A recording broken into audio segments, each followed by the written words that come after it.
Muy buenos días a todos.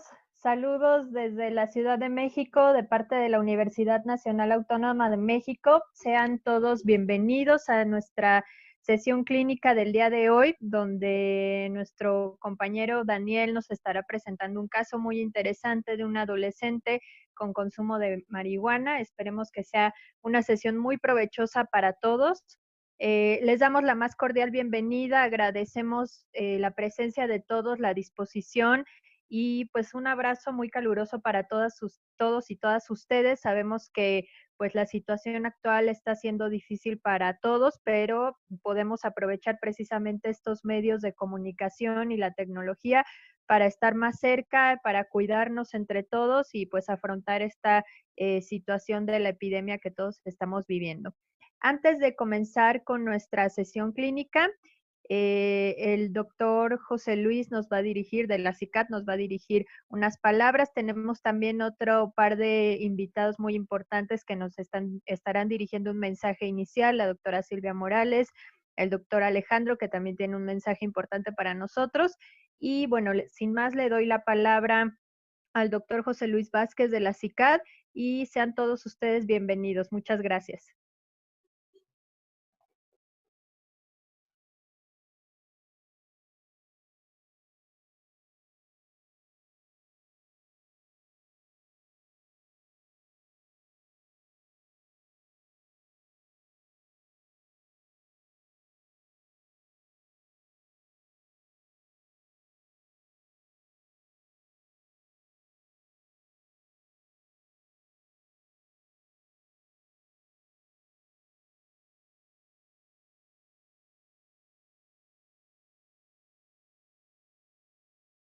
Hola, ¿qué tal? Muy buenas tardes.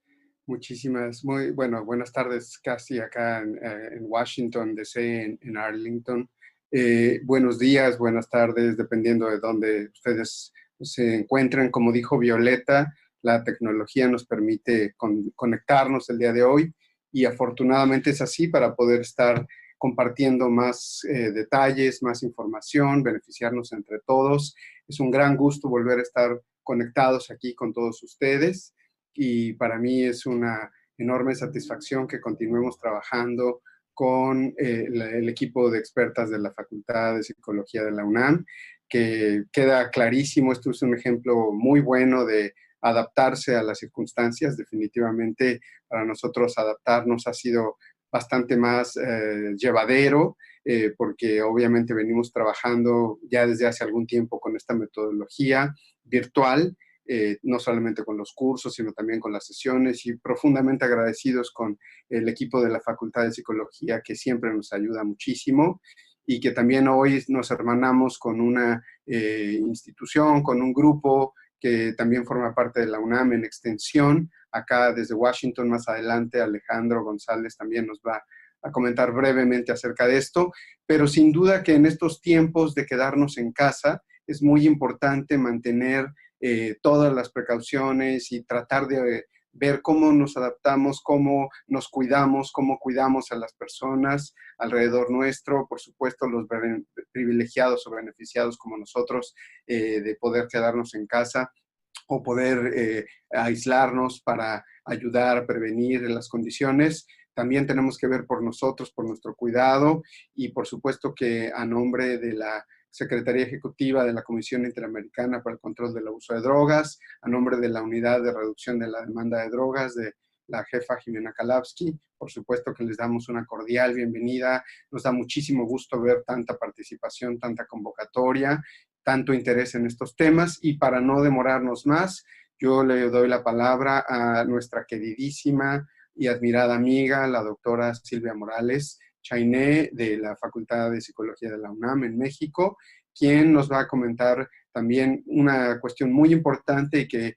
probablemente en el futuro también nos apoye con alguna otra sesión especial sobre la situación actual que vivimos pandémica por COVID-19 y la importancia de afrontar esta situación y este fenómeno que se nos presenta. Así que Silvia Morales, si por favor el equipo de la UNAM le puede abrir su micrófono. Muchísimas gracias. Ya lo tengo abierto, mil gracias. Buenos días a todos. Gracias por la invitación, como siempre, por el tiempo, la dedicación.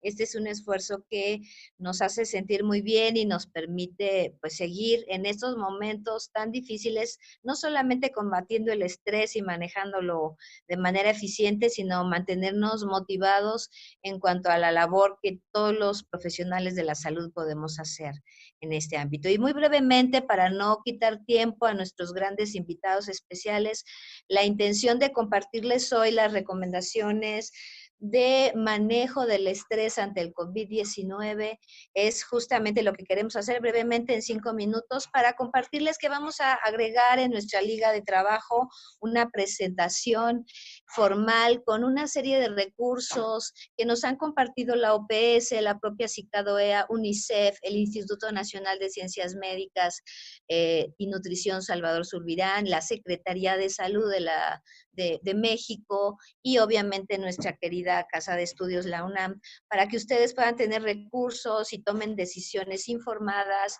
y exitosas para reducir el estrés. Ustedes van a encontrar en esa presentación un tamizaje a su condición de estrés actual, a poder evaluar y tener una idea de qué tan estresado estoy en estos momentos, si lo estoy abordando de manera correcta. Así es que van a poder entrar a esta breve evaluación de tamizaje en la que al final de 17 preguntas les va a indicar qué tan estresados estamos y les va a hacer recomendaciones si nuestro nivel de estrés está medio o alto para hacer llamada al teléfono de atención psicológica a distancia y para acceder a los cursos de manejo y control de estrés. Por lo que yo les recomiendo realizar esa pequeña evaluación de nuestros niveles de estrés y con esa información poder enfrentar de una manera eficiente y exitosa el manejo del estrés. ¿Cómo lo vamos a enfrentar? Con información clara, con información verídica, qué son los síntomas leves y cómo mucha de esta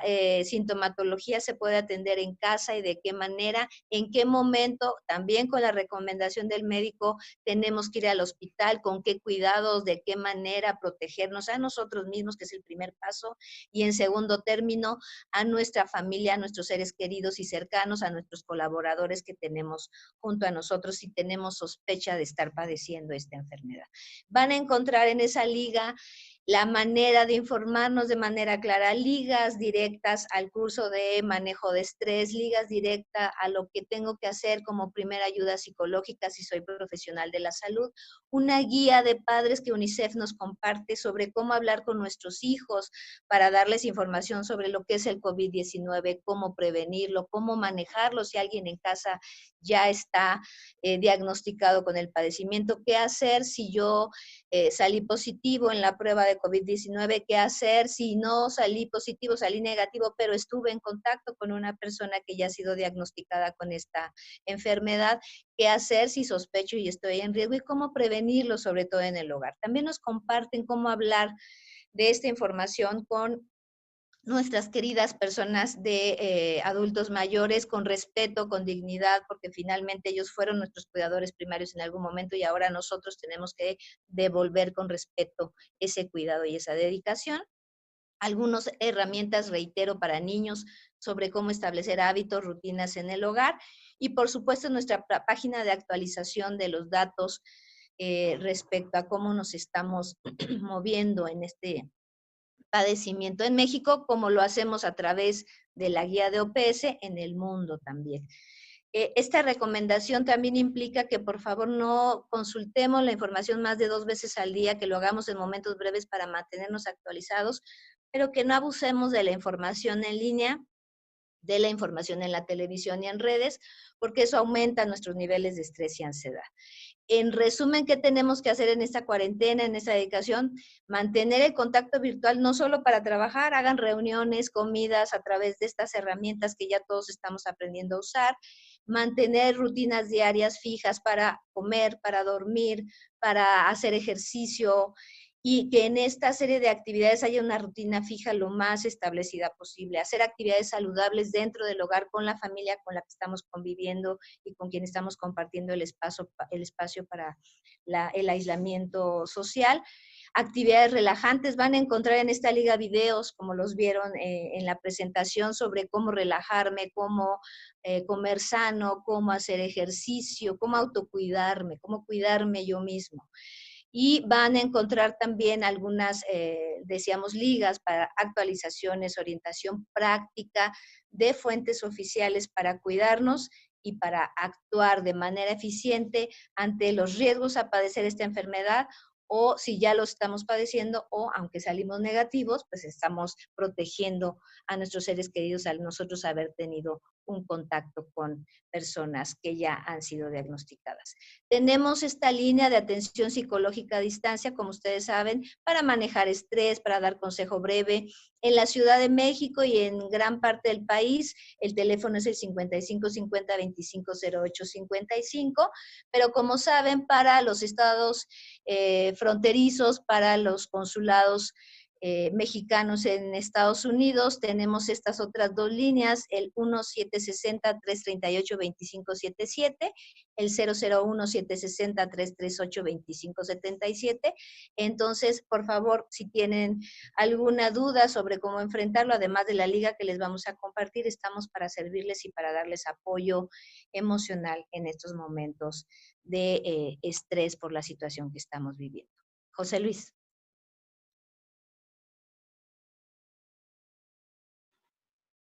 Muchas gracias a todos, sobre todo por su atención a Silvia, que nos comparte esta información tan valiosa, tan importante. Y bueno, creo que es muy importante tomar las recomendaciones. Ya veremos la pertinencia de hacer una sesión especial en su momento, porque creo que todos nosotros que estamos de alguna manera involucrados con el tema de la atención a la salud mental, es súper importante saber cómo vamos a hacer frente a esta situación.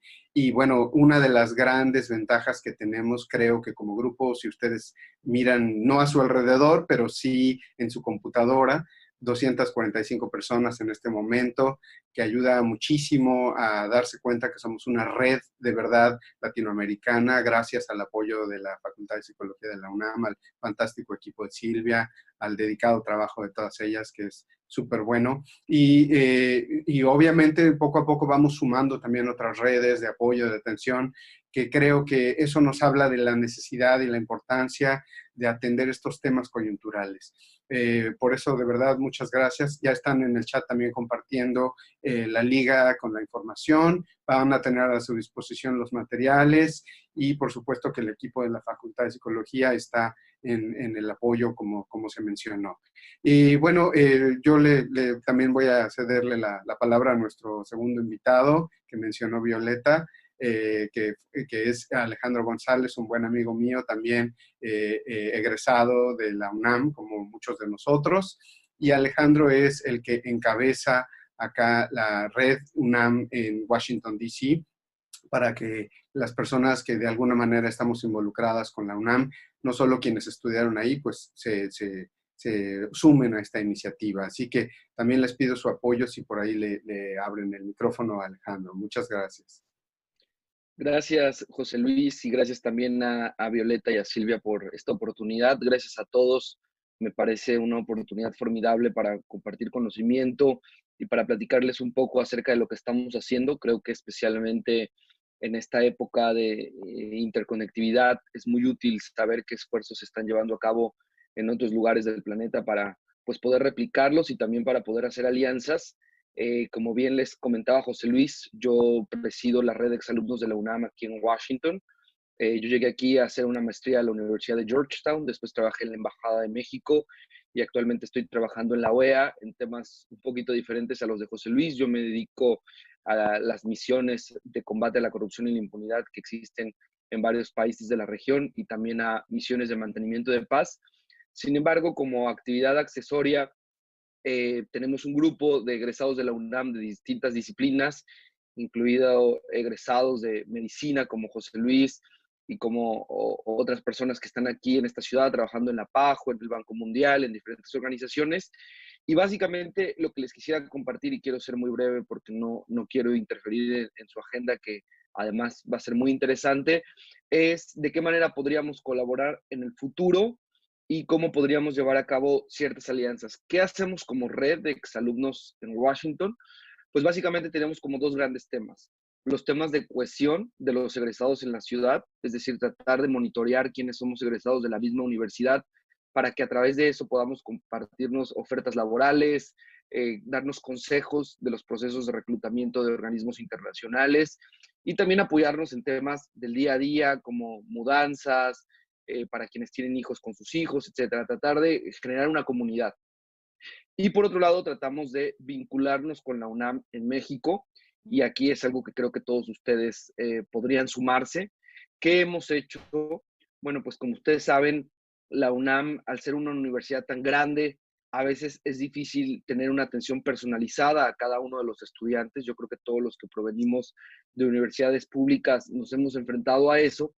Entonces, la manera en la que nosotros, como egresados de la UNAM en Washington, ayudamos a los estudiantes de la UNAM en México es a través de webinars sobre temas que nos parecen muy relevantes y que creemos que quizá en el desarrollo de nuestra currícula no fueron abordados suficientemente. Por ejemplo, cómo desarrollar un currículum vitae competitivo para organismos internacionales, cómo aplicar a pasantías en organismos internacionales, cómo desarrollar una carta de motivos, una cover letter, cómo aplicar a una maestría en Estados Unidos. Y estos tipos de webinars al principio los estábamos haciendo con una plataforma privada donde la gente tenía que registrarse e ingresar, pero después descubrimos que pues este conocimiento es muy útil y en la medida que se hiciera más público y masivo iba a ser mejor. Así que recientemente empezamos a hacer Facebook Lives a través de la página de Facebook de la Red UNAM, que es básicamente Red UNAM DC. Hicimos recientemente un webinar sobre consejos de cómo hacer pasantías y prácticas profesionales en la Embajada de México en Estados Unidos. Estas pasantías, de hecho, son abiertas no solamente para mexicanos, sino también para extranjeros. Y estamos planeando hacer otro webinar sobre cómo hacer una aplicación para organismos internacionales. En este sentido, creo que todos ustedes como profesionales de la salud puede ser muy interesante saber pues cuáles son los procesos que tienen los diferentes organismos como la PAJO, el Banco Mundial, el Banco Interamericano de Desarrollo, y pues todos estos procedimientos nos pueden servir a nosotros para familiarizarnos. A veces hay cosas que no están en las páginas web, que vale mucho la pena que alguien que ya estuvo ahí o que ya fue a través de ese proceso, pues te dé un consejo y te diga, mira, yo también tengo más o menos tus mismos backgrounds y lo hice de esta manera. Y entonces, bueno, pues al final del día apoyarnos todos, que creo que es muy valioso. Entonces, bueno, en principio los invito a que, si es posible, nos sigan en la página de Facebook de la Red UNAM DC.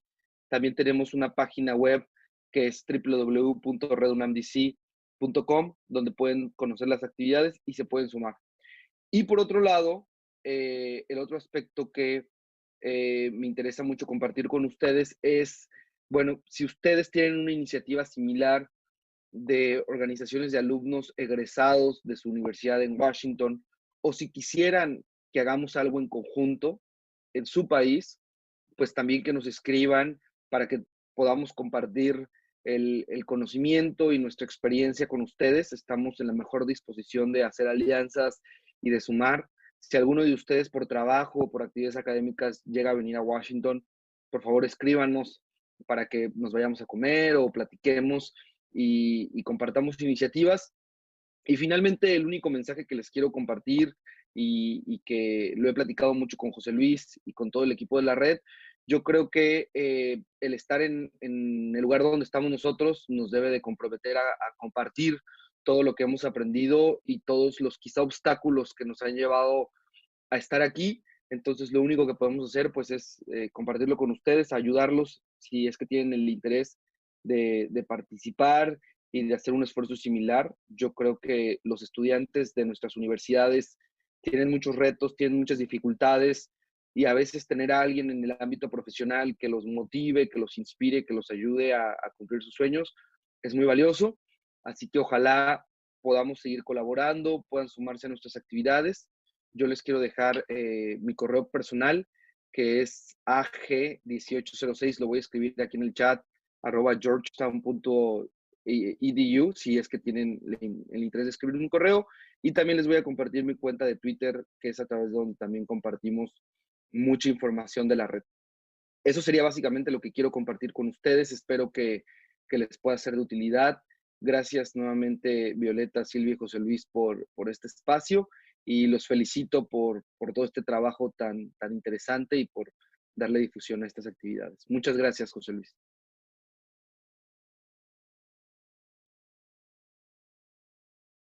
Muchas gracias, José Luis. Muchas gracias, Alejandro. Nos queda claro precisamente que a través de esta estrategia y de estas vías podemos ampliar nuestras redes de colaboración, podemos conocer a más colegas, en el caso de la UNAM, que están en Washington realizando diversas actividades y en otros países, no solamente por allá. Entonces, los invitamos a unirse a esta red, a participar, a que cualquier duda que tengan, por favor, nos la hagan saber. Y bueno, finalmente, antes de pasar ya propiamente a nuestra sesión clínica, darles algunos recordatorios, algunos mensajes. Los invitamos, por supuesto, a seguir participando en nuestras sesiones clínicas. Como lo vieron seguramente en la introducción de la sesión, nuestra siguiente sesión clínica está programada para el 24 de abril y nuestra siguiente sesión académica está programada para el 4 de mayo con el tema de prevención del consumo de sustancias, de programas de prevención del consumo de sustancias. Entonces, los invitamos a unirse, los invitamos también a participar en el foro ISUP, que visiten las redes del foro ISUP para que estén enterados y enteradas de todas las actividades. Y bueno, para ya no invertir más tiempo y pasar a nuestra sesión clínica, pues los dejo y les doy la palabra a Diana, que va a ser la coordinadora, la moderadora de esta sesión, y a nuestro colega Daniel Velasco, no sin antes también recordarles que al final de la sesión les estaremos compartiendo por el chat la encuesta para obtener su constancia. También los invitamos a que la contesten, son datos que nos sirven precisamente para la elaboración del comprobante de que ustedes asistieron y están participando en estas sesiones clínicas. Por favor, estén muy pendientes al final de la sesión del chat, porque por ese medio se les va a compartir para que la contesten y puedan obtener su constancia de participación. Y bueno, sin más, los dejo entonces con mis colegas Diana Sec y Daniel Velasco, que nos estarán presentando este caso clínico. Por favor, disfrútenlo mucho. Cualquier duda, comentario, ya saben que está la estrategia del chat, que pueden levantar la mano para pedir la palabra una vez que nuestro ponente Daniel haya finalizado. Y bueno, que sea una sesión muy provechosa para todos nosotros. Muchas gracias. Hola, buenos días a todos. Me permito presentarle al psicólogo Daniel Velasco. Él nos va a estar presentando el caso del adolescente con consumo de marihuana. Y también les explico brevemente la dinámica del día de hoy. La presentación va a durar aproximadamente 30 minutos. Posteriormente viene una parte de discusión del caso. Y como bien comentaba la doctora Violeta, en esta parte pues pueden levantar la mano y hacer la pregunta, o bien por medio del chat. Entonces, le damos la palabra al psicólogo Daniel. Adelante, Daniel.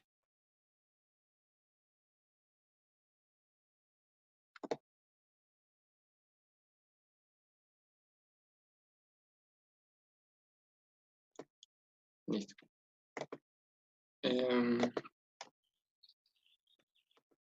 Bueno, pues buenos días a todos. Les voy a presentar, gracias por acompañarnos a estas sesiones clínicas, y yo les voy a presentar este caso. Aquí está. Bueno, pues este caso es de un adolescente con consumo de marihuana.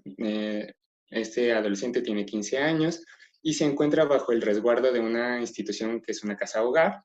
Se encuentra cursando el primer semestre de bachillerato. Y bueno, respecto a la etapa de cambio, se encuentra en la etapa de preparación. Recordemos que las etapas de cambio, bueno, pues primero es la precontemplación, contemplación, preparación, acción, mantenimiento y recaída. Entonces, identificamos que en esta etapa de cambio, bueno, pues ya se encuentra con la motivación para el cambio, ya empieza a hacer algunas acciones que lo llevan más hacia la abstinencia del consumo. El motivo de consulta. Este adolescente llega referido del área de psicología de la institución donde se encuentra en resguardo por el consumo de marihuana.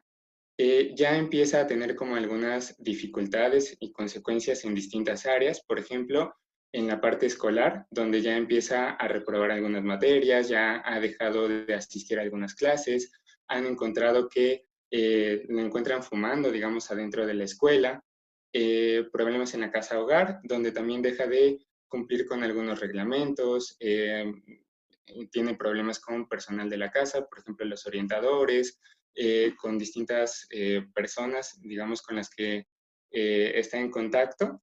En la parte de la escuela, digamos, igual ya estaba como en situación de ver si era suspendido, si incluso era cambiado, bueno, ya no continuaba con el semestre, entonces, bueno, ya empieza a ver como estas consecuencias. Con policías menciona que en 2 ocasiones hubo situaciones donde lo encontraron consumiendo en la calle, entonces, pues ya empieza a tener consecuencias no solamente en su ambiente cercano, sino ya incluso consecuencias que pueden llevar a algo legal más complicado.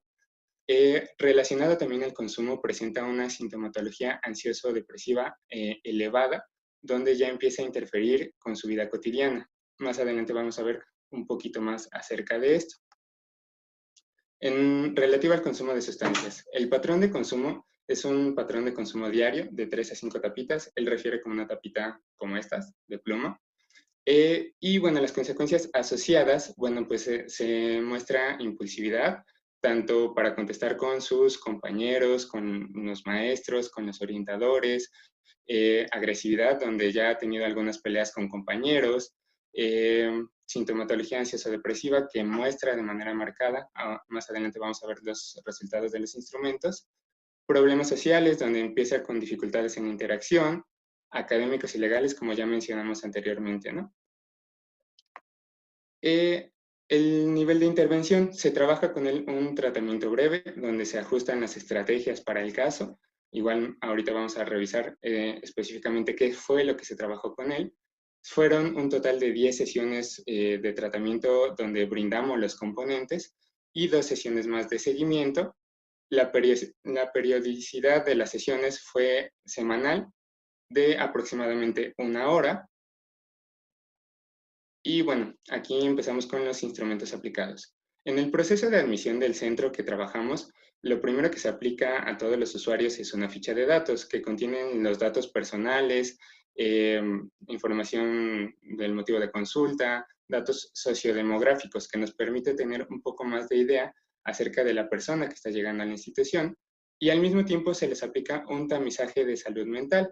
Este tamizaje de salud mental proviene de la MHGAP, que recordemos que es una guía para atención a los problemas de salud mental con mayor incidencia, que puede ser ansiedad, depresión, psicosis, epilepsia, trastorno por consumo de sustancias, trastorno en niños y adolescentes, autolesión y suicidio. Entonces, en este tamizaje sacan las preguntas que se requieren para identificar si presenta alguno de estos padecimientos. Entonces, como resultados, ahí nos muestra que la ansiedad y depresión se encuentra de manera elevada. En el ASIST, igual recordemos que es un instrumento de tamizaje para el consumo de sustancias. Aquí nosotros identificamos que se requiere un tratamiento breve por consumo de marihuana. Los instrumentos de ansiedad y depresión de Beck nos muestran una sintomatología severa en ansiedad, moderada en depresión, pero moderada tendiendo un poco más hacia severa. Estos instrumentos son instrumentos de autorreporte, donde la persona identifica síntomas que presenta en su vida cotidiana en la última semana. Entonces, identificamos que el adolescente sí tiene estas alteraciones, digamos, en su vida cotidiana, en su vida reciente. Entonces, es por eso que es importante también considerar la sintomatología ansioso-depresiva. También aplicamos un instrumento que es de logros terapéuticos o de resultados de tratamiento, donde nosotros identificamos cómo el usuario percibe la salud física, la salud psicológica y su satisfacción general respecto a su vida, donde, bueno, pues él marca una salud física con 5, salud psicológica y satisfacción general con 6. Estos instrumentos se aplican pre-post, entonces más adelante vamos a ver. Y bueno, en este instrumento de logros terapéuticos también se definen las metas que se van a trabajar durante el tratamiento. Entonces, la primera meta, él la define como dejar el consumo y él identifica de un 0 al 10, donde tiene un 8 de avance en esta meta. El control emocional, él percibe un 5 de avance y en disminución de la ansiedad, un 2 de avance en esta meta. También se aplica el cuestionario de confianza breve situacional, donde aquí nosotros identificamos dónde la persona se encuentra más segura de poder evitar el consumo y dónde pues es más seguro que lo lleve a consumir. Por ejemplo, donde hay menor confianza es probando mi control, donde marca un 25%, y presión social. ¿Qué quiere decir esto? Que en estas dos situaciones es muy probable que se dé un consumo. Mayor confianza, necesidad física y conflicto con otros, él refiere que no lo llevaría a consumir. Luego tenemos el inventario de situaciones de consumo de drogas, donde igual identificamos estas situaciones de emociones desagradables y probando autocontrol, que ya coincide con el instrumento anterior, y de menores riesgos, bueno, momentos agradables con otros. Él percibe que esa no sería una situación que nos llevaría a este consumo.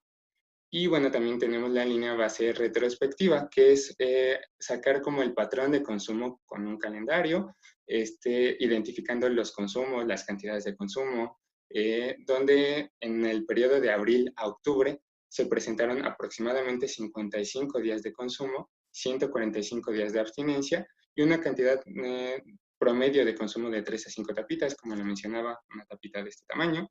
Y el mes de consumo el mes de mayor consumo fue el mes de agosto. Con nosotros llegó el mes de septiembre, entonces el mes anterior a que llegara con nosotros fue un mes donde consumió por lo menos 20 días. Entonces, eso también es importante. Respecto al análisis funcional de la conducta de consumo, una situación típica, bueno, pues recordemos que este análisis funcional nos explica los antecedentes, cómo se da la conducta de consumo y las consecuencias. Dentro de los antecedentes existen precipitadores externos, ¿como cuáles? Bueno, personas como sus compañeros de la escuela, afuera de la escuela, donde normalmente se daba este consumo, y situaciones, bueno, pues al momento de salir, antes de irse a la casa, pues estar conviviendo con sus compañeros lo llevaba a consumir. Precipitadores internos eran los pensamientos de me voy a sentir relajado, me voy a sentir mejor, es para convivir, no va a pasar nada. Entonces, eso en ocasiones también lo llevaba al consumo. La parte de la ansiedad, por evitar la emoción, el sentimiento de la ansiedad, también había un consumo. Y esta ansiedad normalmente la refería como tensión física. Entonces, todo esto nos llevaba a un consumo. ¿Cómo? Bueno, pues ya identificamos que este consumo era de 3 a 5 toques en un lapso de 20 a 30 minutos antes de regresar a la casa. Las consecuencias inmediatas, bueno, pues había una sensación de bienestar, de relajación, una aprobación social, una convivencia con sus pares. Entonces, todas estas consecuencias positivas pues lo retroalimentaban de manera que se continuaba este consumo.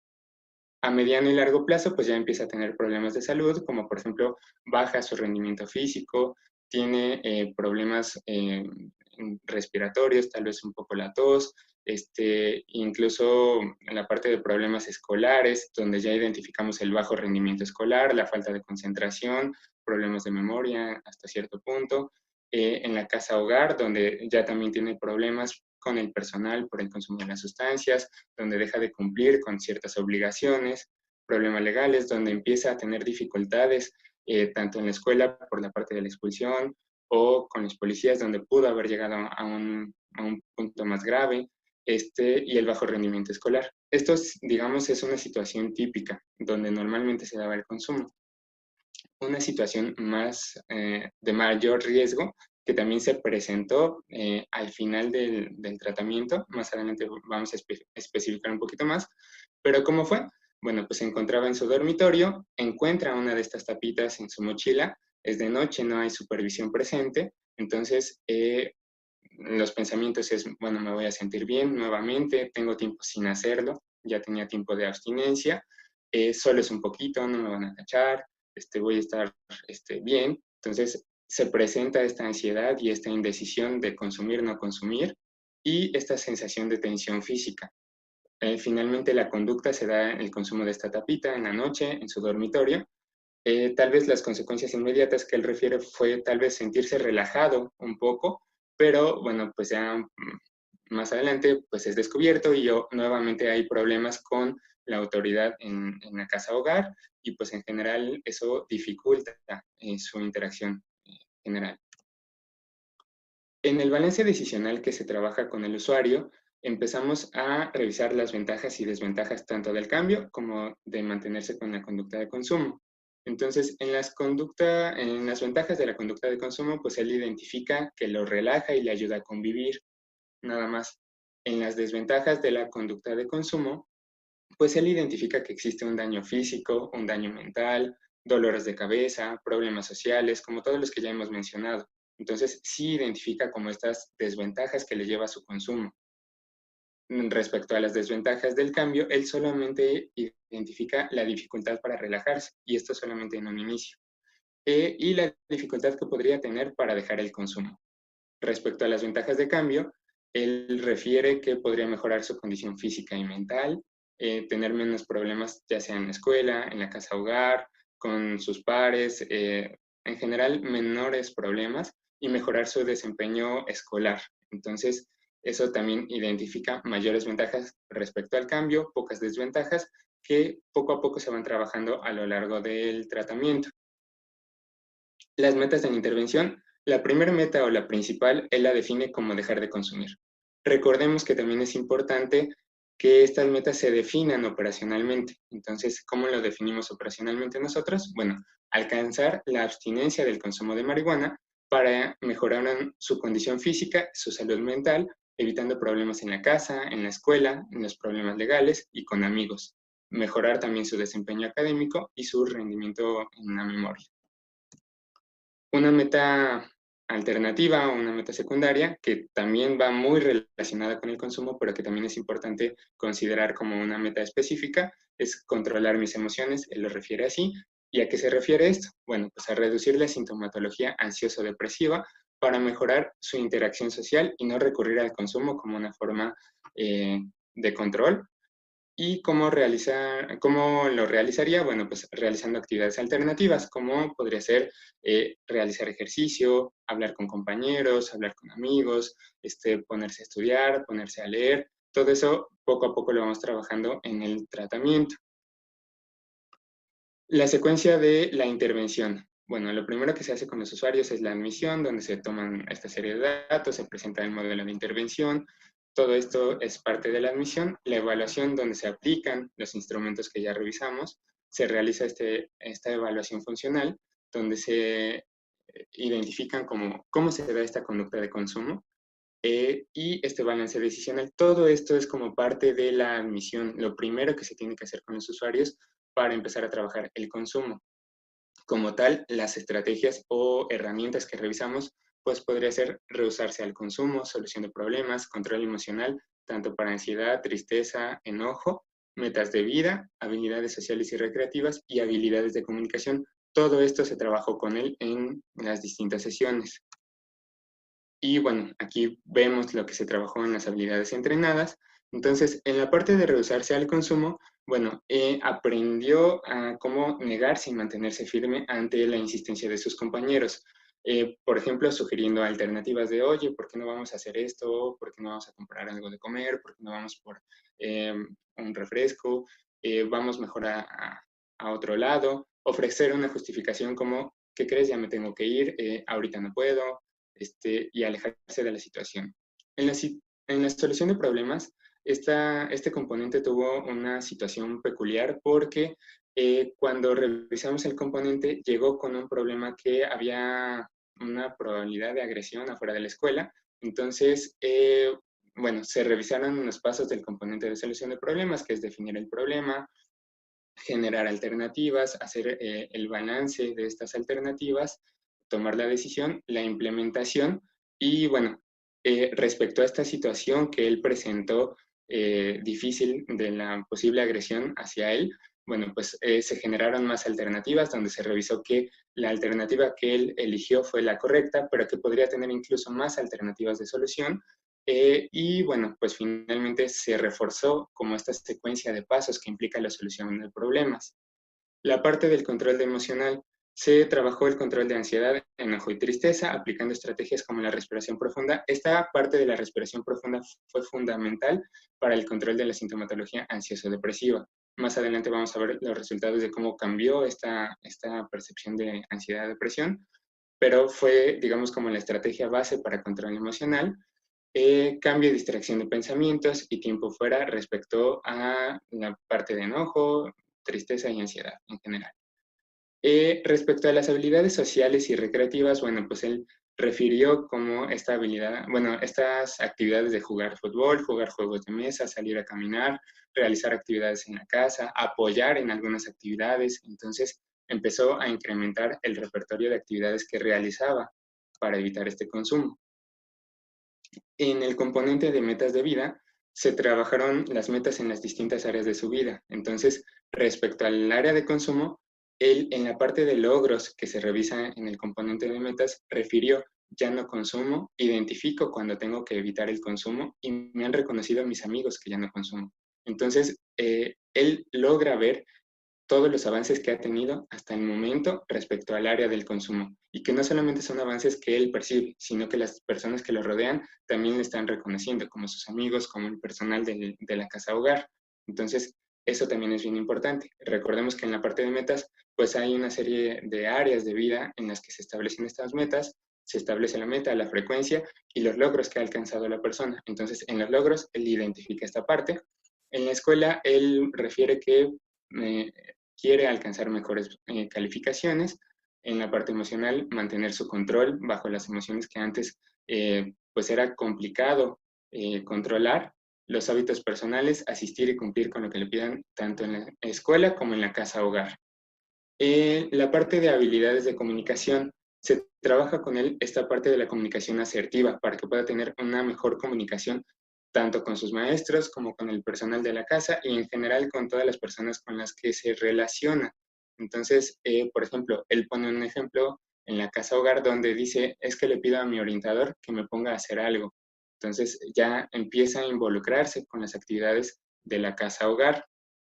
También se trabajan las habilidades de asumir responsabilidad, expresar desacuerdo y solicitar apoyo como parte complementaria para mejorar su interacción en los ámbitos donde se desarrolla.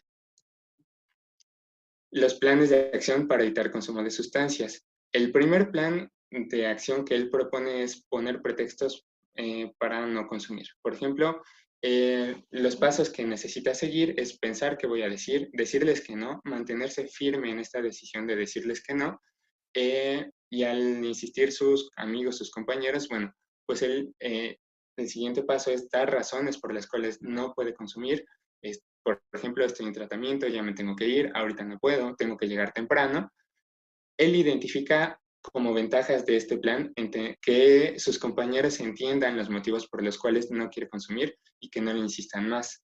Las desventajas, bueno, pues es que tal vez le sigan insistiendo y que le cueste trabajo pensar en qué decirles. El segundo plan es, bueno, pues ya alejarse de la situación. Bueno, pues una vez que empieza dando explicaciones, continúa dando una excusa para alejarse de esta situación. Y finalmente las ventajas es que hay mayor seguridad de no consumir porque se aleja de la situación de riesgo, mantiene su abstinencia y bueno, pues ya no existe esa presión social que veíamos al inicio con los instrumentos, era algo importante. O esta parte de probando el autocontrol, de bueno, pues nada más tantito o si puedo, no se encuentra en riesgo de consumirlo. Entonces, como desventaja, se le identifica que tal vez puede haber una menor convivencia con sus amigos y puede ser complicado alejarse, pero no las identifica como tan grandes como las ventajas que podría llegar a tener al aplicar este plan de acción. Otro plan de acción que tiene que ver con esta parte de los pensamientos, bueno, pues es identificar las situaciones de riesgo, recordar esta parte del balance decisional que veíamos al inicio, cuáles son las ventajas de continuar en abstinencia, cuáles serían las ventajas de consumir y bueno, pues recordar este balance viendo que finalmente sería muy negativo el volver a consumir, tomar una decisión respecto al consumo, bueno, consumo o no consumo, y este cambio de pensamiento. Bueno, por ejemplo, no sé, si él tenía la oportunidad de consumir, bueno, pues me va a ayudar a relajarme. Cambiar el pensamiento por, bueno, ya tiene tiempo que no consumo, no lo necesito para relajarme, y además si consumo puede haber esta generación de problemas de manera más importante. Entonces, por eso se da este cambio de pensamiento. Las ventajas es que él menciona puede convivir con sus amigos sin el consumo y puede relajarse sin necesidad de consumir la sustancia. Las desventajas es que en ocasiones puede ser complicado el cambio de los pensamientos y que exista esta parte de la presión social. Entonces, ese es el tercer plan de acción. Y bueno, ahora sí vamos con la parte de los resultados de la evaluación post. En esta evaluación post se aplicaron de nuevo los inventarios de ansiedad y presión de Beck, el instrumento de logros terapéuticos. Aquí es bien importante identificar cómo fue este cambio en la parte de los resultados de la evaluación. En la primera evaluación llegó con un puntaje de 35 de ansiedad. En la evaluación post, después de estas 10 sesiones, el puntaje pasó de 35 a 5. Entonces, pues es una disminución importante en la sintomatología depresiva, y en los seguimientos incluso bajó a un puntaje de 2, que ya es prácticamente mínimo o leve, nada. En la parte de la depresión, el puntaje de inicio fue un puntaje de 27, se disminuyó a un puntaje de 6 en la evaluación post, y en el seguimiento, pues incluso disminuyó un poquito más, en un puntaje de 4. Bueno, recordemos que esto fue aplicando todas las estrategias, principalmente el control emocional, como la respiración diafragmática, estrategias de control emocional, como las que acabamos de ver, como la relajación muscular progresiva, la aplicación de la solución de problemas. Entonces, no solamente es específicamente una, sino se fueron dando con la implementación de todas las habilidades.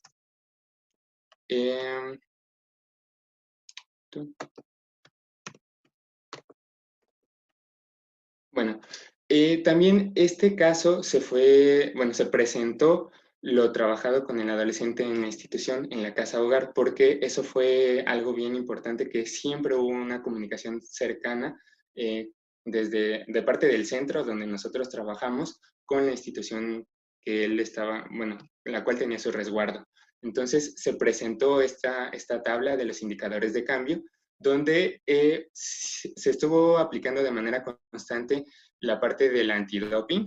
El primer antidoping salió positivo a marihuana el 25 de septiembre, y posteriormente, si se dan cuenta, fueron 6 antidopings más que se fueron aplicando, tal vez no cada semana, pero sí de manera bastante periódica, donde, bueno, tenemos la certeza que desde el periodo de 25 de octubre hasta por lo menos el 22 de noviembre estuvo en abstinencia, tal vez un par de semanas antes y tal vez unos cuantos días más. Aquí fue donde nuevamente hubo un consumo esporádico, donde fue este consumo de la tapita en la noche, que no podemos como tomarlo que regresó a consumir porque fue una cantidad menor, fue un consumo esporádico, no fue en las situaciones en que antes se daba, y posteriormente en los seguimientos, pues identificamos que ya no hubo consumos, donde los antidopings volvieron a salir negativos. La parte del instrumento de resultados de tratamiento o logros terapéuticos, la salud psicológica de 6, él la refirió en un 8 en la evaluación post. La salud física pasó de un 5 a un 8 igualmente, en la satisfacción general de un 6 a un 7, donde él refiere que tiene que continuar trabajando en lo que ya se ha empezado a trabajar. La parte de la abstinencia de un 8 pasó a un 9, el control emocional de un 5 que él percibía al inicio pasó a un 10, y el manejo de la ansiedad donde él percibía un 2 al inicio de las sesiones pasó a un 9, que eso pues tiene como bastante relación con el instrumento de Beck, por ejemplo, ¿no? Donde vemos esta reducción de 35 a 5. Entonces, él refiere a un mejor control emocional, en específico el manejo de la ansiedad. Respecto a la disposición observada en las sesiones, bueno, en las primeras sesiones había un poco contacto visual, eran respuestas concretas, era un poco evasivo en esta situación. Hacia el final de las sesiones, bueno, pues ya había mayor disposición, incluso él era el que estaba al pendiente de la cita, ya no era que lo tuvieran que estar buscando para traerlo al centro, sino él ya estaba pendiente de la hora para llegar puntual a su cita en el centro.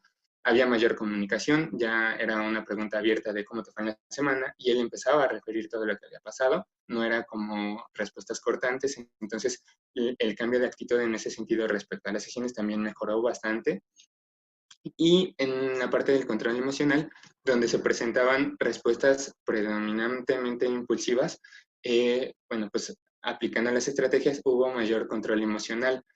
Esto no solamente lo refirió el adolescente, sino también lo referían los cuidadores o las personas cercanas de la casa, como los orientadores, el área de psicología, sí nos referían que había un cambio en el adolescente en este aspecto. Entonces, tenemos como esta información completa de ambas partes.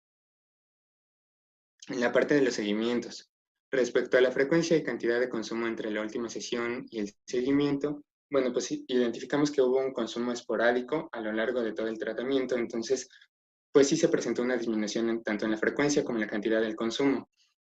Nuevas situaciones de riesgo es tener disponible la sustancia. Como él refería, bueno, pues es que me encontré en la tapita en la noche, no había supervisión.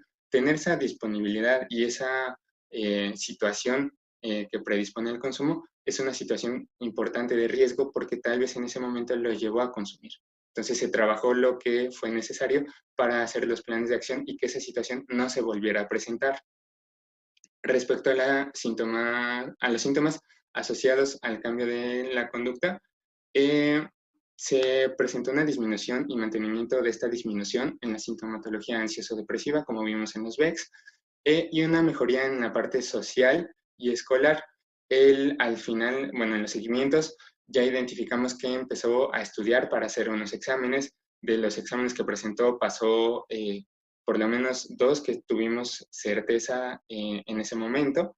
Entonces empezó a pasar sus materias, incrementó como el compromiso en la parte escolar, en la parte social mejoró sus relaciones, ya no había tantos problemas, tantos conflictos, desde sus pares hasta las personas con las que convivía en la casa hogar, en la escuela, por ejemplo.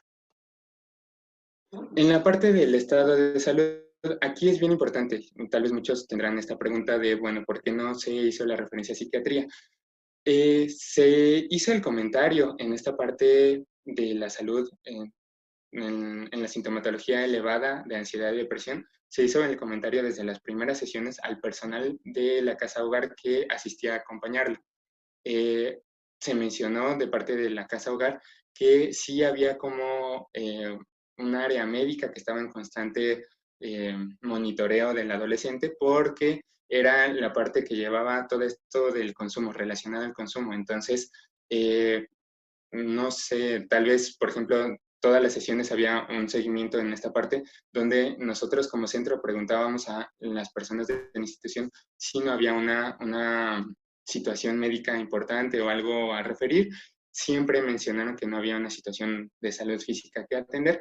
Respecto a la parte de la referencia a psiquiatría, se dificultó, pues referían que no había presupuesto suficiente para recibir la atención con los medicamentos, porque dependían de una partida presupuestal. Entonces no había esta posibilidad de tener una medicación, a pesar de que sí ya sabían o tenían en cuenta que eso era algo importante. Como vemos, aplicando todas las estrategias, igualmente se logró la reducción de esta sintomatología ansioso-depresiva, pero nunca se dejó de lado la parte de la salud física en general. La parte de valoración de otras problemáticas, la situación académica, bueno, acredita 3 materias de las que tenía pendientes de acreditar. Se presenta una situación donde puede ocurrir una transferencia de la casa hogar, porque ellos consideran este cambio de residencia derivado del consumo de sustancias, ¿no? Entonces, ellos antes de llegar al tratamiento ya estaban considerando si lo cambiaban de ambiente, si empezaban a hacer cambios. Finalmente se termina mejorando esta situación porque existe un cambio respecto a la conducta del adolescente. Entonces también vemos una mejoría en esta parte de la transferencia, ya no se considera como una primera opción. Y bueno, respecto a las habilidades entrenadas, se mantiene esta aplicación de las habilidades como control emocional. Ya vemos el control emocional de la ansiedad es fundamental en este caso. La solución de problemas, donde ya tiene más presente todos los pasos que implica una solución planificada de problemas, y bueno, pues eso le ayuda a pues resolver problemas de manera más efectiva. Las metas de vida identificamos que dan mucha dirección hacia dónde va el adolescente, cómo va avanzando y los resultados que ha tenido hasta el momento. La parte de habilidades de comunicación mejora en estas habilidades con distintas personas que están a su alrededor, como ya vimos en la parte de comunicación asertiva, el poder hacer críticas, el pedir ayuda, entonces mejora esta parte de la comunicación. Y en actividades alternativas, pues empieza a incrementar su repertorio de actividades, como vimos, jugar fútbol, jugar juegos de mesa, compartir con sus compañeros, y en general, bueno, pues empieza a aplicar más actividades que lo ayudan a alejarse del consumo. Y bueno, pues en general, esta es la presentación del caso. Ahorita me parece que hay una sesión de preguntas y respuestas, y bueno, pues eso sería todo por parte de la presentación. Gracias. Muchas gracias, Daniel, por tu excelente presentación.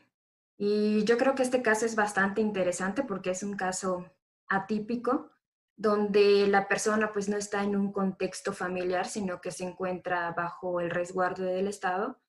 Y bueno, me imagino que habrán muchas preguntas al respecto del caso. Y también gracias por exponernos de manera muy clara cómo los diferentes profesionales se fueron integrando a esta intervención, ¿no? Entonces, si quieren ir escribiendo, ya sea por el chat o levantar la mano para realizar una pregunta, enseguida les estaré dando la palabra.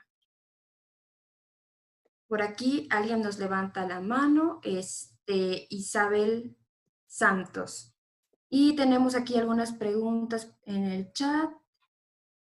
A ver, voy a dar la palabra a Isabel y posteriormente voy a leer una pregunta del chat. Voy a tratar de hacerlo de forma alternada. De antemano me disculpo si no puedo abarcar todas las preguntas. Voy a intentar sintetizarlas, ¿no? Adelante, Isabel. Hola, buenos días a todos. Más que nada quería felicitar la exposición de Daniel, creo que fue muy completa, creo que pudo dar una información completa desde el motivo de consulta, tuvo una consistencia interna creo que bastante adecuada.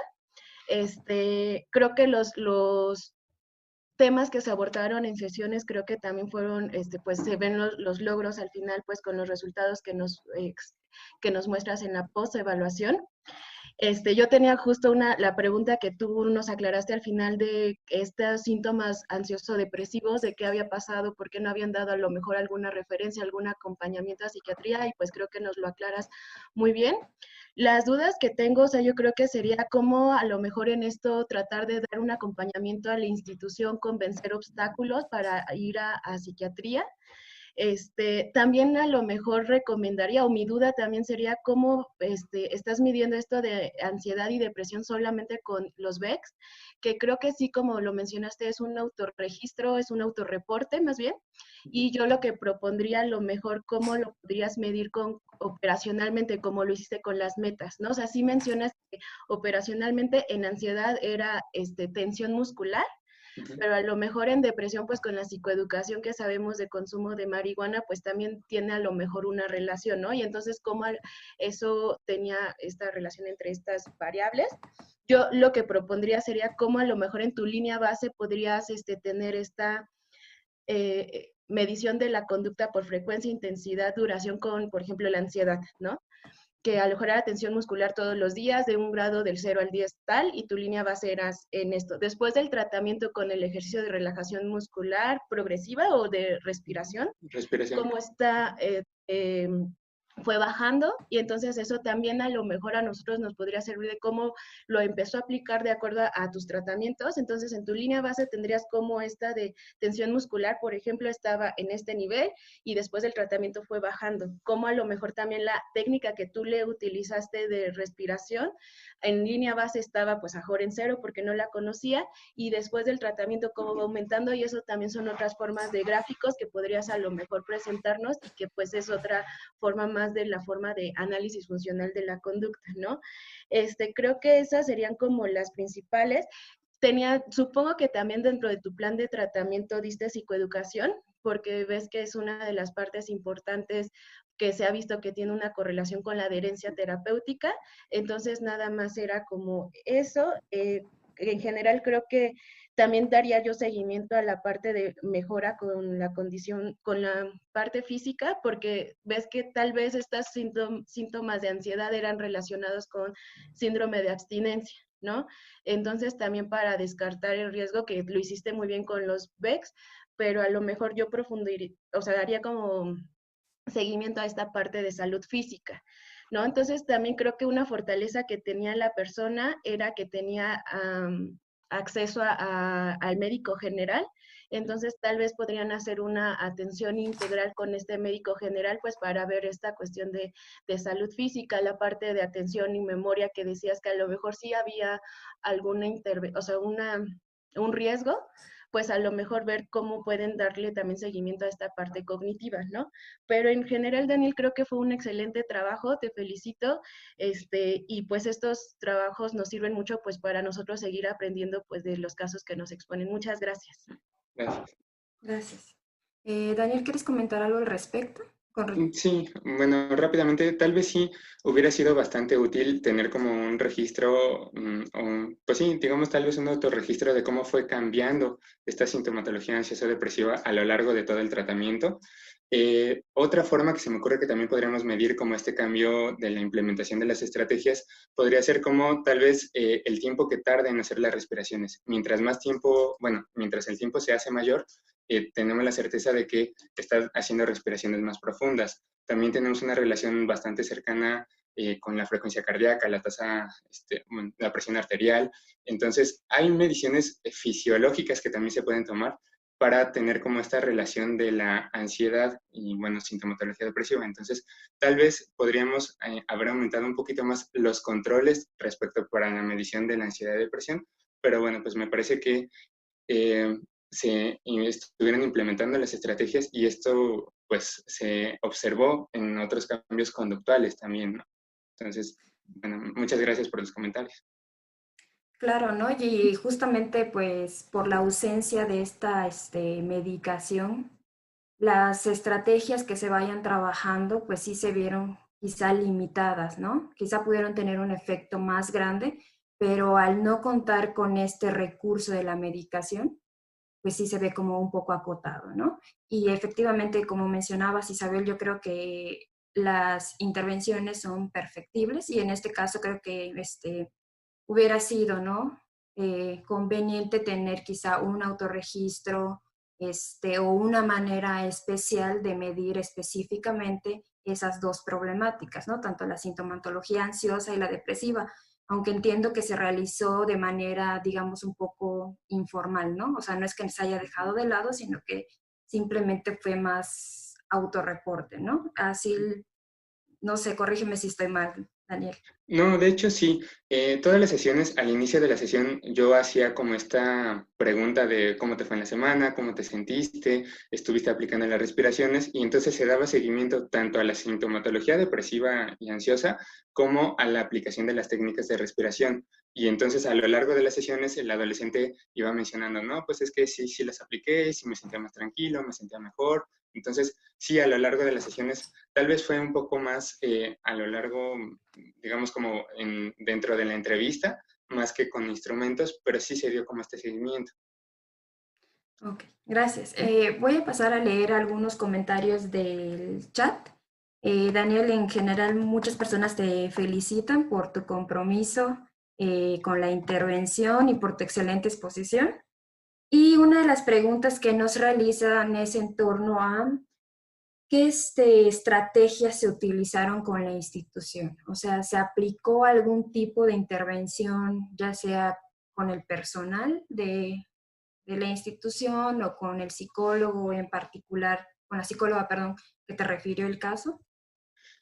Bueno, esta institución tiene, hasta donde me comentaron, tiene distintas áreas que trabajan más o menos en conjunto, pero son distintas áreas. Tienen la parte de psicología, la parte de orientación y la parte médica principalmente.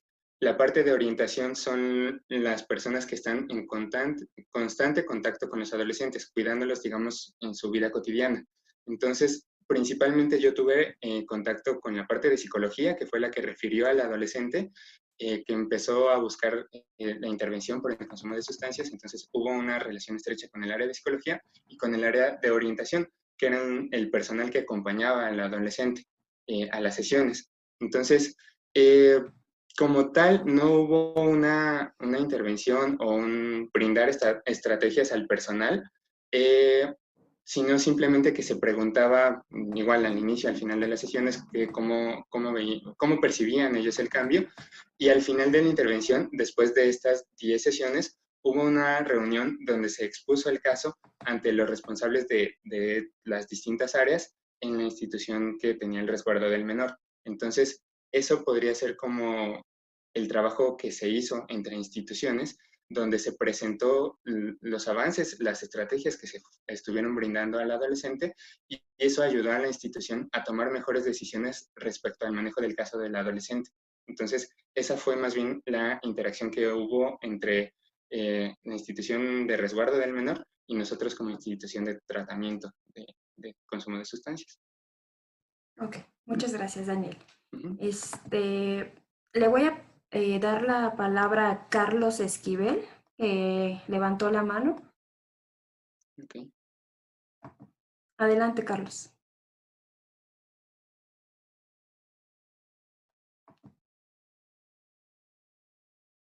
Carlos, ¿nos escuchas? Adelante. ¿Me escuchas? Sí. Sí. Ok. Antes que nada, un saludo a todos desde la Ciudad de México. Felicitar al psicólogo Daniel Velasco por la participación aquí en la exposición. Yo básicamente tengo dos preguntas, bueno, tres. Me surge una duda en cómo se trabaja el control emocional y cómo se evalúa su progreso. Y la segunda pregunta sería, ¿cuál es la recomendación para continuar con su rehabilitación una vez terminadas las sesiones y las terapias? No sé si me pueden explicar eso. Ok. Adelante. Bueno, pues el control emocional fueron la aplicación de distintas estrategias. Como mencioné en la exposición, lo principal o lo que tomamos como estrategia base fue la respiración diafragmática, que es una técnica bastante sencilla que consiste en hacer respiraciones profundas para controlar la sintomatología física que existe en el momento.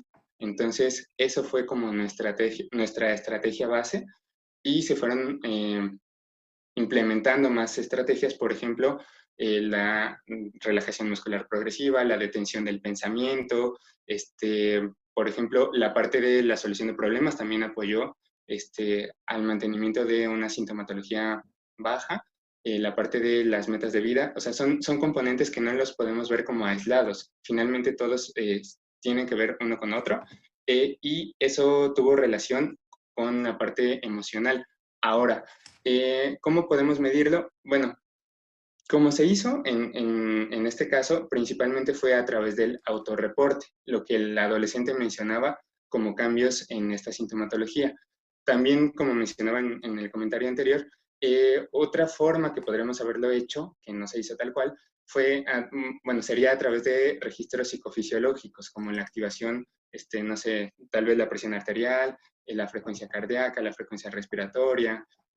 Esos serían otros indicadores de la parte emocional. En este caso no se tuvo ese control de la parte emocional, pero se estuvo haciendo a través de los del autorreporte del adolescente. Y la siguiente pregunta era respecto, después de esta intervención, ¿cómo se continúa, no? Entonces, lo que se hace en los seguimientos, o lo que se espera realizar con los seguimientos, es ver cómo continúa aplicando las estrategias que se implementaron en la intervención. Por ejemplo, si tiene alguna duda en la parte de solución de problemas, si tuvo alguna complicación a la hora de aplicar alguna habilidad de comunicación, si tuvo alguna dificultad en alguna de las estrategias, se revisa de manera específica, y esa es la parte de los seguimientos, como continuar estos cambios que tuvo durante la intervención, por ejemplo, de las actividades recreativas. Por ejemplo, el adolescente al inicio de las sesiones no tenía tantas actividades. Al final, bueno, pues ya se incluía pues, que en los talleres de lectura, en el taller de matemáticas, en jugar fútbol. Entonces, en los seguimientos se da justo este seguimiento a las actividades que implementó para reducir o para mejorar el control en todos estos aspectos. Eso es lo que se haría en la parte de los seguimientos. Ok, incluso en esta parte sería bueno, de acuerdo a cómo lo establezca el terapeuta, ponerse otras metas, ¿no? Si estas metas que a un inicio de la intervención ya fueron superadas o ya están como parte del repertorio de la persona, pues agregar otras, ¿no? No únicamente en cuanto al consumo, sino también en cuanto a alguna otra meta de vida, quizá ingresar a un bachillerato o ingresar a una universidad, ¿no? Entonces, algunas de las preguntas que estaba yo leyendo aquí en el chat iban encaminadas a lo que ya te preguntaron, Daniel, con respecto a las estrategias de control emocional y también a cómo fue el trabajo con la institución. Hay una pregunta que me pareció muy interesante que mencionan si tuvieses como alguna barrera con respecto a este trabajo institucional y cómo lo superaste. Ok. Bueno, pues tal vez una dificultad que hubo con este caso es que casi desde el inicio se mencionó la intención de parte de la institución por internar al menor en otra institución más específica para consumo de sustancias.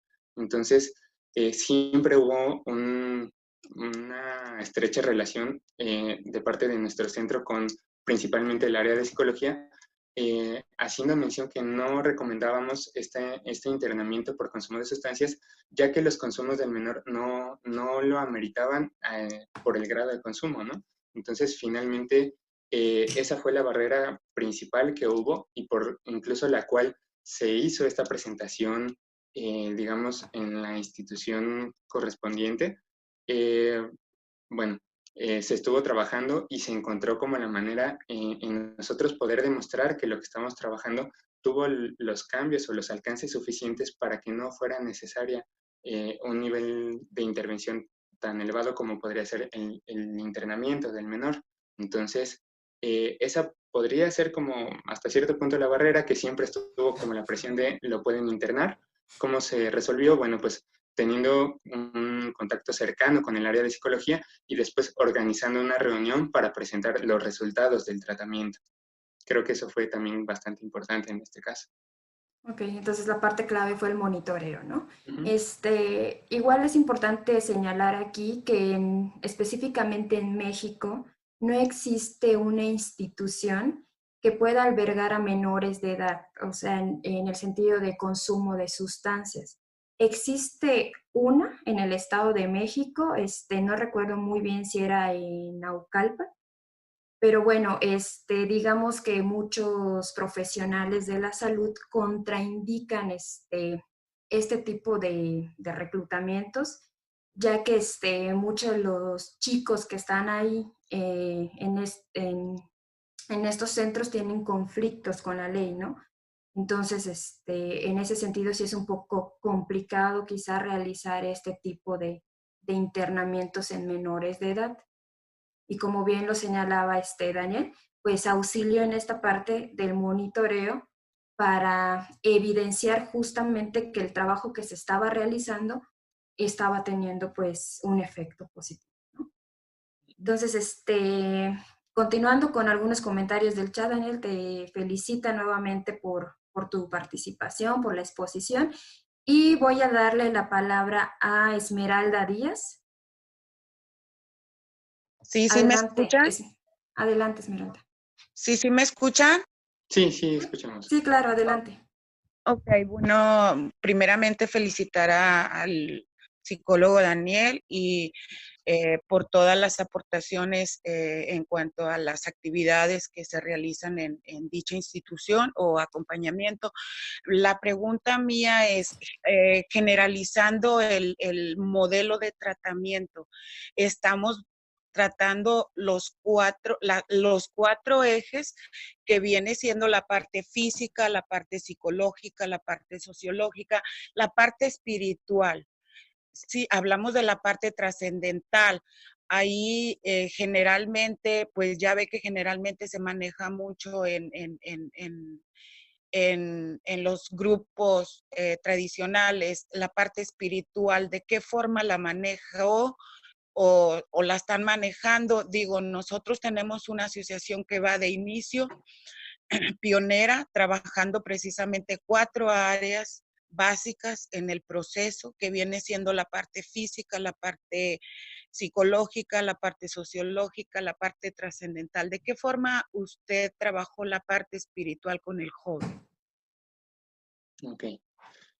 Bueno, el modelo de intervención que nosotros trabajamos es cognitivo-conductual. Entonces, tal cual, pues nos enfocamos más a algunos aspectos que tienen que ver pues, relativamente con la conducta, con los pensamientos. Entonces, como punto importante o punto central, no trabajamos la parte de, espiritual, pero podría tener un poco de relación con la parte de metas de vida, ¿no? Finalmente, el adolescente planteó las metas en distintas áreas de su vida y pues eso hasta cierto punto me parece que puede ayudar a darle un cierto, como una cierta orientación hacia dónde va en esta parte trascendental, en esta parte espiritual. Entonces me parece que eso podría estar cubierto desde la parte de metas de vida por parte del adolescente. Entonces, como tal, no es un componente central, pero se trabaja, bueno, podría tener cierto impacto el componente de metas de vida ahí.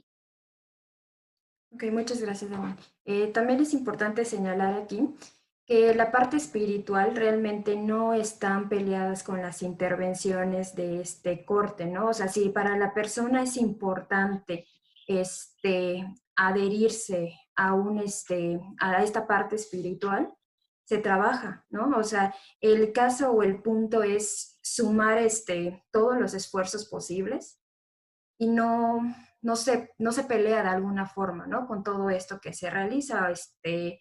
Recuerdo que una vez había una persona, un usuario, que justamente decía, no, pues es que a mí orar me calma mucho, me tranquiliza, o sea, yo encuentro mucha paz en la oración. Entonces, lo que se le recomendó a esta persona es seguirlo haciendo, ¿no? O sea, no hay una contraindicación con respecto a esta parte, ¿no? Entonces, bueno, pasando a otras preguntas del chat. Me disculpo, de verdad, son muchas preguntas. He tratado de sintetizar algunas que nos están poniendo por este medio.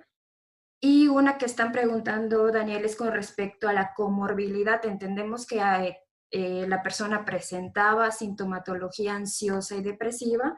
Sin embargo, nos preguntan si tuvo algún otro tipo de comorbilidad. Y bueno, adicionalmente sí consumía otras sustancias. Entonces, no sé si nos puedas apoyar con estas dudas. Sí, bueno, respecto a la comorbilidad, nosotros con la evaluación que realizamos y el trabajo interinstitucional que se hizo, no identificamos alguna otra condición de salud especialmente relevante. Finalmente, tal vez relativa al consumo solo era esta parte de la sintomatología ansioso-depresiva, pero finalmente sí se estuvo como tomando en cuenta, a ver, en la parte de indagar acerca de alguna otra condición, no se encontró nada de alguna otra comorbilidad. Y respecto al consumo de sustancias, bueno, en la evaluación, igual en la información que refirió el adolescente, sí mencionó que tal vez empezó fumando tabaco, pero al momento de la intervención refirió que ya no había consumido tabaco, más bien fue como este consumo hasta cierto punto experimental, donde fue nada más en las primeras ocasiones y después fue el consumo de marihuana. Otra sustancia que normalmente es muy común es la parte del consumo de alcohol, donde el adolescente tampoco refirió un consumo de alcohol. Bueno, a pesar de preguntarse, no se refirió al consumo de alcohol durante toda la intervención. En la parte retrospectiva tampoco mencionaba un consumo de alcohol y tampoco de ninguna otra sustancia. Entonces, principalmente lo que había consumido fue tabaco en un inicio, continuó con el consumo de marihuana y se mantuvo únicamente con consumo de marihuana. Entonces no hubo alguna otra sustancia a trabajar. Ok, muchas gracias, Daniel. Uh-huh. Le voy a dar la palabra a Pablo Lastro. Y bueno, continúo revisando las preguntas del chat para tratar de sintetizar lo más posible. Adelante, Pablo.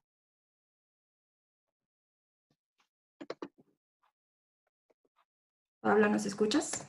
Sí, les escucho. ¿Cómo están? Okay, ¿Me escuchan adelante. ustedes? Sí, Saludos, adelante. saludos fraternos desde Quito, Ecuador. Daniel, agradecerte y felicitarte por tu abordaje terapéutico y presentación muy prolijas. La pregunta es, ustedes han aclarado que sí, pues el caso es bastante atípico, ya que es un adolescente que se encuentra bajo cuidado estatal. Sin embargo, dentro de lo cognitivo-conductual, entiendo que Daniel logró anclarse muy bien también dentro de lo que es lo proceso sistémico o lo procesal sistémico.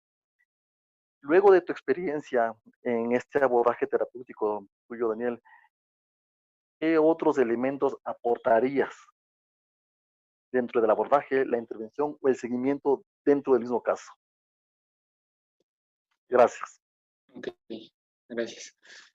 Bueno, pues me parece que esta parte interinstitucional, al no tener como este apoyo familiar presente tal cual, sí fue algo bastante importante, ¿no? No dejar de lado la parte social del adolescente, no perder de vista el contexto social en el que se desenvuelve, tanto la escuela como en la parte de la casa-hogar, como todo el ambiente que rodea al adolescente es bien importante tomarlo en cuenta, porque creo que quedaría corta nuestra intervención si pensamos, bueno, solamente con decir que no o con sacarte del contexto, queda cubierto esta prevención del consumo de sustancias, pues no sería tanto así. Entonces, considerar esta parte social de manera importante para la intervención es algo fundamental en la intervención, porque finalmente esto asegura que la aplicación de las estrategias nos va a permitir que a pesar de que exista la disponibilidad de la sustancia, no se dé este consumo. Entonces me parece que fundamentalmente la parte social también es importante en esta intervención.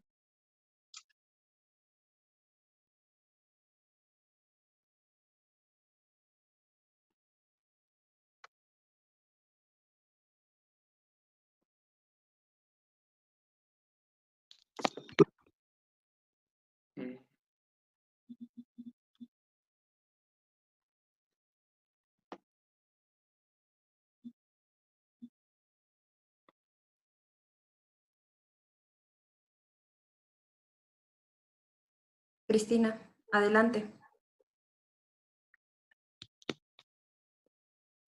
Cristina, ¿sí nos escuchas? Bueno, creo que no se encuentra en ese momento. Le vamos a dar la palabra a Fernando.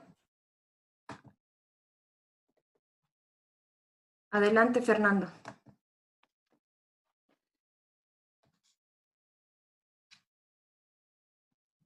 Fernando, ¿estás por ahí? Bueno, creo que también se nos fue un poquito, ¿no?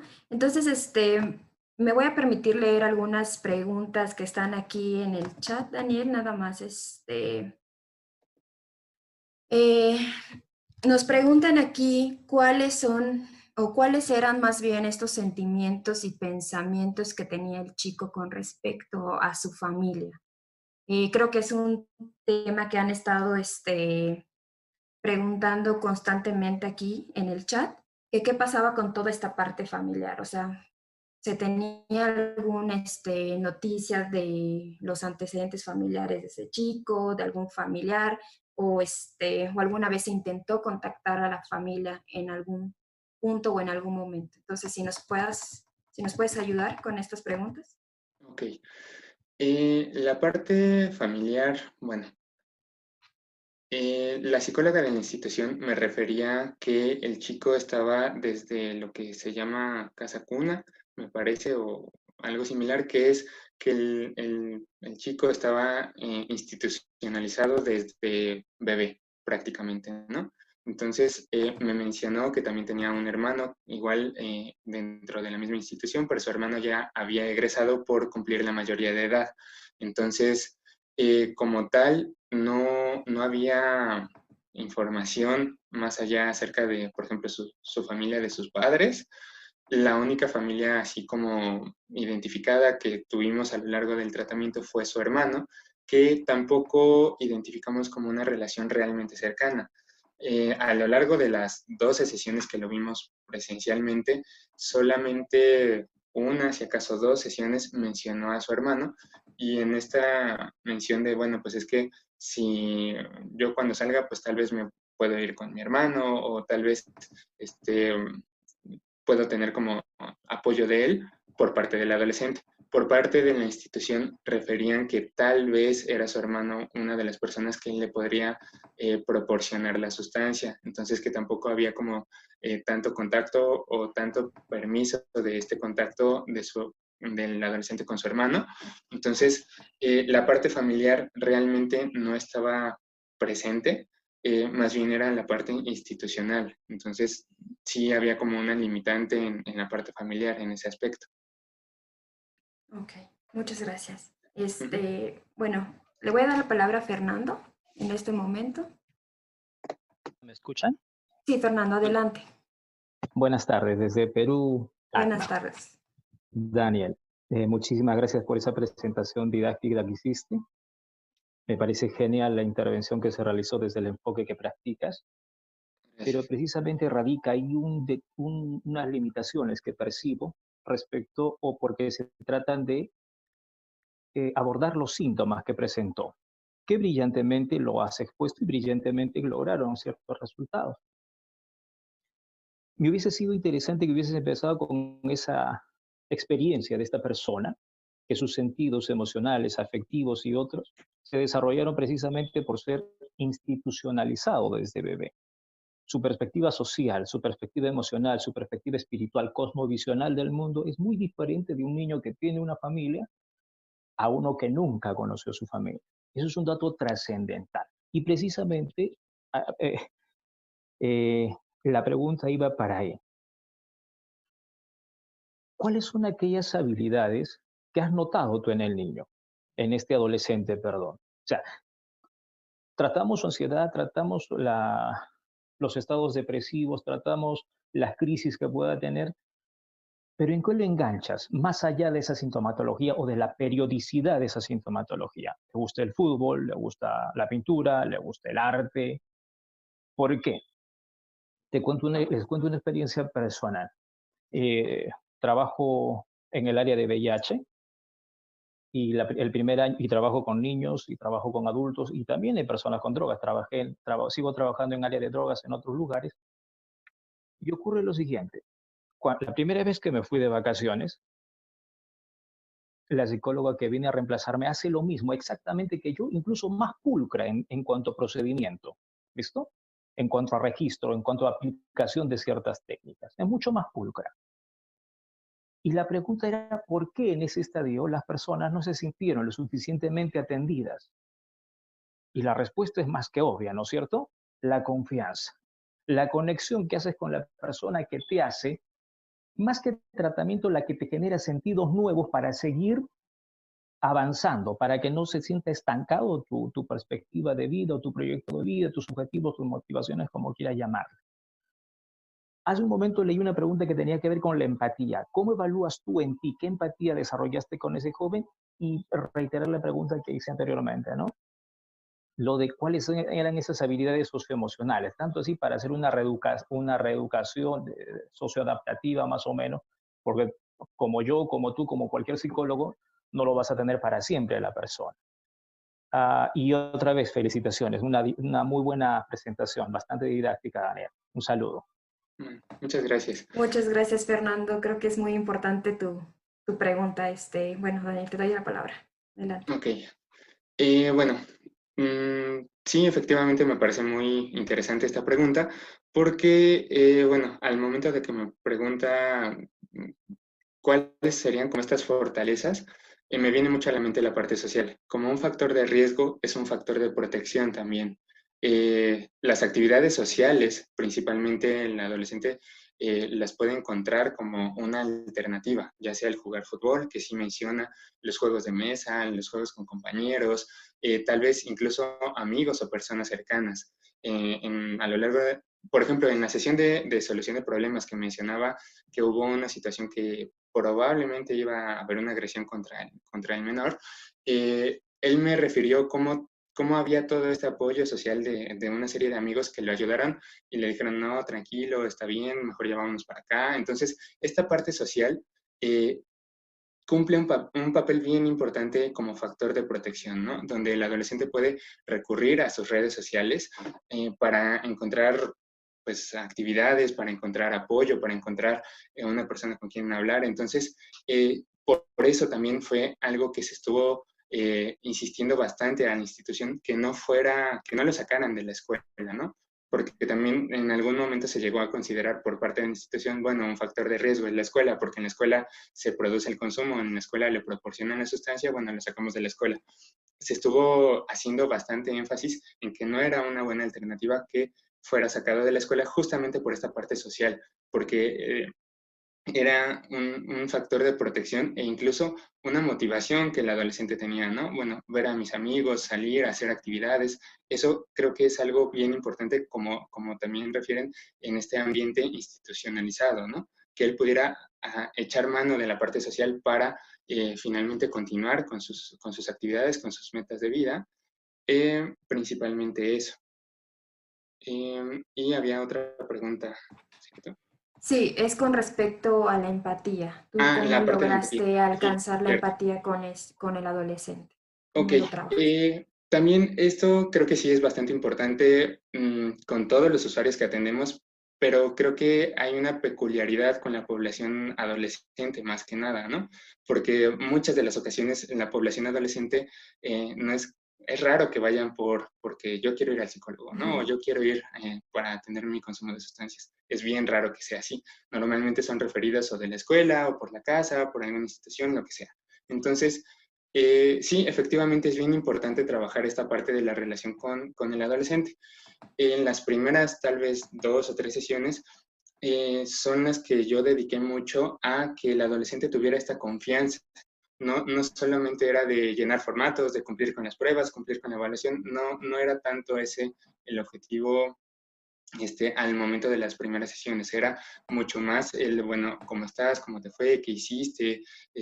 Cuéntame qué pasó en tu semana. Empezar con preguntas de su vida cotidiana, de cómo le fue, de cómo es su ambiente, de entender dónde se está desarrollando él, quién es, cómo es tu escuela, quiénes son tus amigos, dónde se da como esta interacción, con quién te llevas, con quién no te llevas.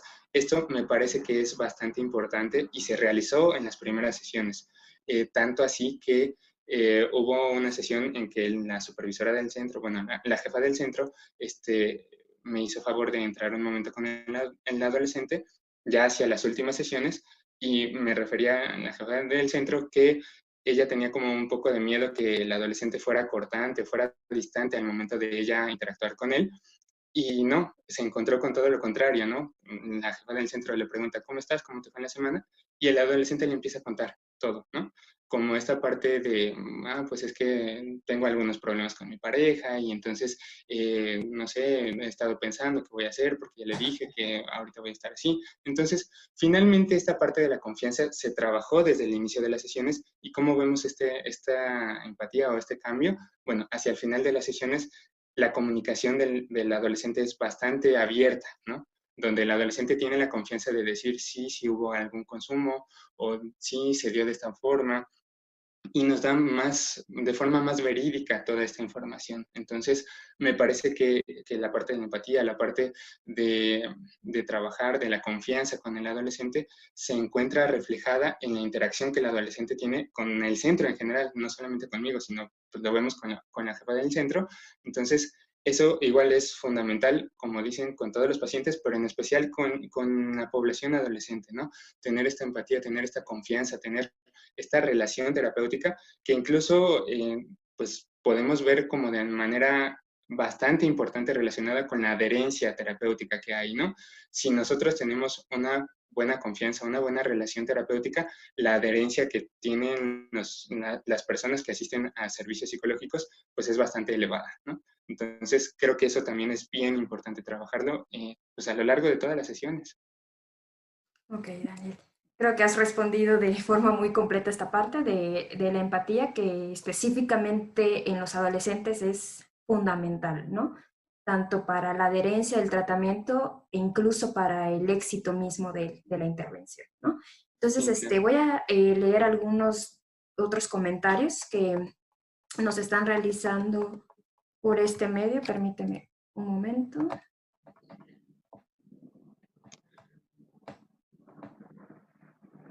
Por ejemplo, Ok. en lo que lees ese comentario, aquí en el último menciona la entrevista motivacional. Sí, a lo largo de todas las sesiones, bueno, pues se hace que el adolescente se sienta escuchado, se sienta que es importante, ¿no? Tanto al referirnos información como darle seguimiento. Si, por ejemplo, la sesión pasada me contó, es que tuvo problemas con tal maestro, oye, ¿cómo seguiste con esto, no? Entonces, prestarle esta atención al adolescente, devolverle la información que él le está dando, eso también es bien importante a lo largo de todas las sesiones, ¿no? Entonces, eso creo que era importante complementar. Ok, permíteme un segundo. Es que lo que pasa es que se me van las preguntas por aquí. Ok. Esto es en base, Esmeralda Díaz nos pregunta, esto es en base a un tratamiento ambulatorio. ¿Qué pasa cuando es residencial? Nos comentan, pero no nos ponen un poco como el contexto. Déjame ver si por aquí recupero el contexto. Creo que no nos daban un poco el contexto. Voy a pasar a la siguiente pregunta. ¿Cuáles fueron los pensamientos desadaptativos que incrementaban la sintomatología ansiosa depresiva y qué estrategias cognitivas se utilizaron? Entonces, si nos puedes apoyar con esta pregunta.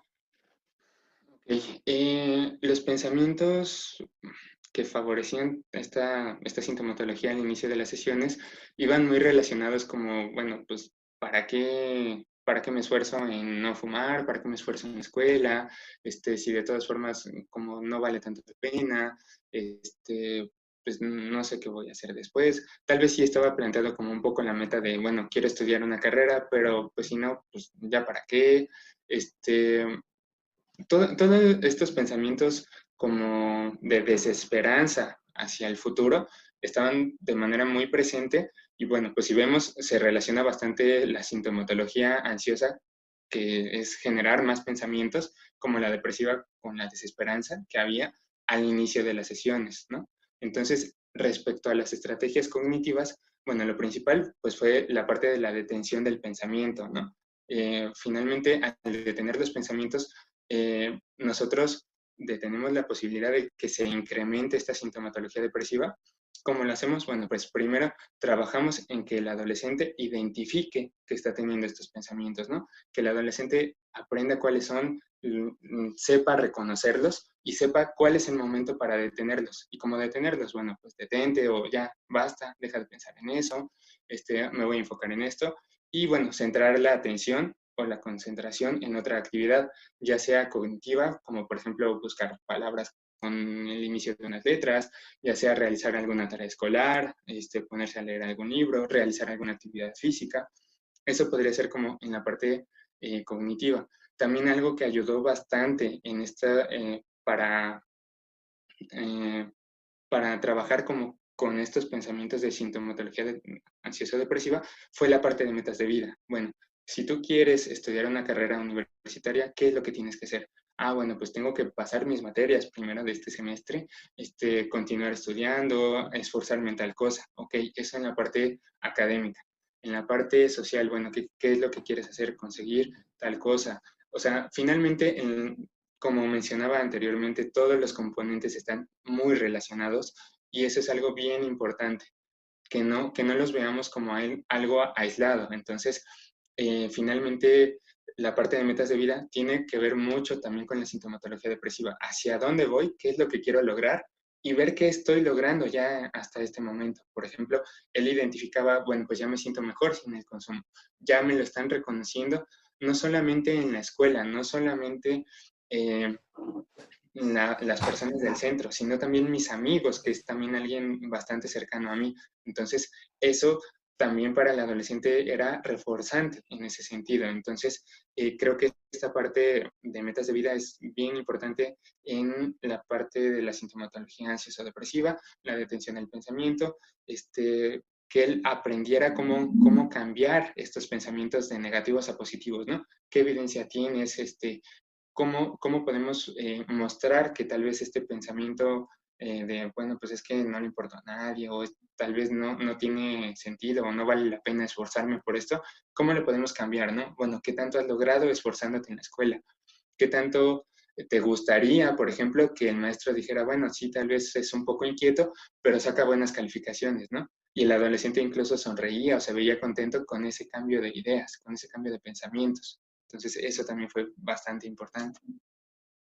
Y yo creo, Daniel, que con cada logro que tenías a lo largo de la intervención, me imagino que iba aumentando también la autoeficacia del adolescente. O sea, al decir, bueno, hoy me reconocieron esto en la casa hogar, bueno, es un punto más, quiere decir que no todas las cosas quizá lo hago mal, que hay algo que sí me pueden reconocer, ¿no?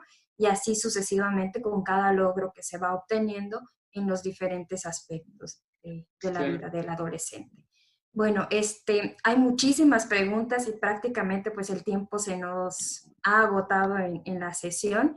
En este sentido sería, vamos a tratar de recabar todas las preguntas que están aquí en el chat y que Daniel nos apoye respondiéndolas. Hay algunas preguntas que ya las hemos abarcado de alguna manera con respecto al control emocional, con respecto a la situación familiar, alguna parte de la comorbilidad. Bueno, ya Daniel nos ha mencionado cómo se trabajó con estos aspectos, ¿no?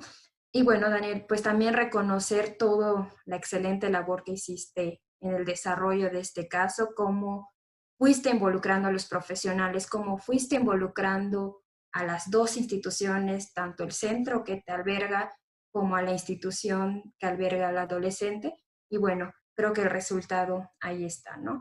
Entonces, me permito darle la palabra al doctor José Luis. Muchísimas gracias, Diana. Muchísimas gracias también a las compañeras que nos están apoyando con el chat de la Facultad de Psicología. Es un placer, por supuesto, a nuestro ponente Daniel. Yo quiero resaltar lo que he mencionado en ocasiones previas de las sesiones clínicas. Este tipo de ejercicios muchas veces los hacemos dedicados con casos que son ficticios o que tienen un componente que alguien más trabajó. Esto, la gran ventaja para ustedes que están conectados el día de hoy, que nos honran con su presencia, es que Daniel directamente tiene la información y los detalles, conoce a nivel suficientemente detallado el caso y entonces eso hace que nos pueda contar mucha información que en otras circunstancias nos perdemos en situaciones distintas, ¿no? Aquí es una conversación directa, franca, una conversación que se puede establecer internacional, sobre todo con esta tecnología que afortunadamente tenemos disponible para nosotros y que también, por supuesto, es importantísimo que nos ayuda a mantenernos prevenidos dentro de casa o en algún espacio cerrado donde no estamos exponiéndonos a que contribuyamos a la dispersión o a la diseminación, por ejemplo, de la pandemia que estamos viviendo en este momento. Así que, sin duda que esto también nos ayuda muchísimo. Es una de las estrategias recomendadas para mantenernos en esta red de comunicación internacional, donde, por supuesto, nos ayuda a pasar el tiempo adentro de nuestros hogares y que además nos da la información para las herramientas, los insumos, para continuar avanzando profesionalmente. Muchos de ustedes están preguntando por las constancias constantemente en el chat y ahora también lo están poniendo de nuevo. Varias de las expertas de la facultad nos hacen favor de poner el link que ustedes tienen que darle clic, que es el que dice forms.gle, y ahí les va a aparecer una forma de Google que ustedes tienen que llenar con su información personal para que poco a poco, conforme esta nueva realidad, esta nueva modalidad de operación de las instituciones, en particular la UNAM, nos toma tiempo a que se procesen las constancias. El día de hoy, afortunadamente, tenemos 316 personas. Hasta ahorita tuvimos más, menos en distintos momentos, pero toma mucho tiempo llevar a cabo el procesamiento de esta información. Así que les pedimos paciencia, pero tengan la seguridad de que poco a poco yo les voy a garantizar que les enviaremos sus distintos documentos a cada uno de ustedes. Recuerden que se les envían a su correo electrónico. Son constancias electrónicas o documentos electrónicos que ustedes que les van a llegar, perdón, directamente. Y que, por supuesto, la red donde les han estado también señalando las compañeras de la facultad, en la red de ISOP, de donde pueden bajar las diapositivas. Algunos ya también me pidieron que se las envíe por correo, con gusto se las podemos enviar por correo. Pero la ventaja de ponerlas en ISOP es que no hay problema de que no las recibí, me rebotó el correo, no lo puedo bajar. Y además, ahí mismo, en esa liga de ISOP, ustedes pueden colocar su información, sus preguntas, lo que ustedes quieran con relación a esta temática, ¿no? Los aportes que también quieran realizar. Varios de ustedes por ahí nos han estado compartiendo información sobre programas similares o experiencias similares en muchos de los países que están conectados. No los menciono pero a los países, pero ya saben que son nuestros hermanos latinoamericanos que están ahí conectados en este momento a través de la plataforma Zoom, y que gracias a la tecnología pues podemos seguir compartiendo esta información.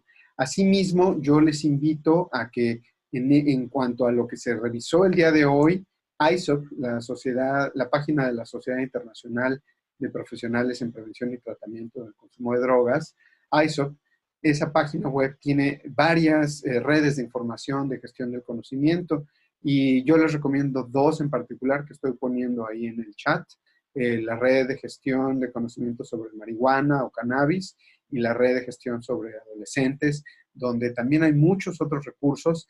Varios están en inglés, algunos están en español, pero hay información, recursos, artículos que les queremos compartir y que obviamente por cuestiones de tiempo es imposible que podamos abarcar todas las temáticas, los distintos ángulos. Imagínense la riqueza que tienen 300 visiones desde distintos países latinoamericanos para pensar en estrategias y creatividades. Ojalá que cuando nos enfrentáramos a una situación de caso clínico en la realidad, tuviéramos el respaldo, el apoyo de estas 300 opiniones profesionales que nos ayudarían a definir, obviamente, un curso de acción terapéutico quizás mucho más enriquecido. Pero eso es precisamente la ventaja que tenemos con ustedes, ¿no?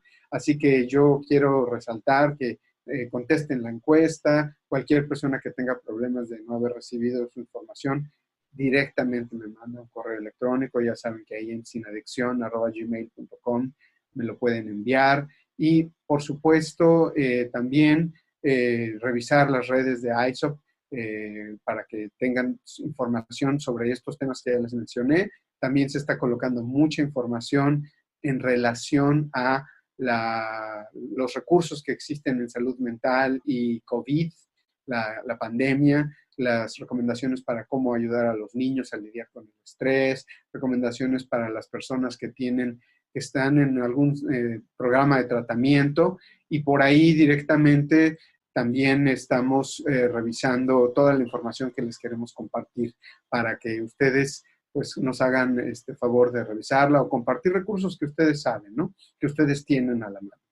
Y bueno, en la pantalla han estado viendo ya desde hace un rato lo que tiene que ver con la sesión clínica próxima, que está programada para el viernes 24 de abril en el mismo horario, de 10 a 11 de la mañana, tiempo de la Ciudad de México, por favor. Tomen en cuenta que hay distintos horarios, esto va a ser en abril. Para ese entonces el horario de la Ciudad de México va a haber cambiado.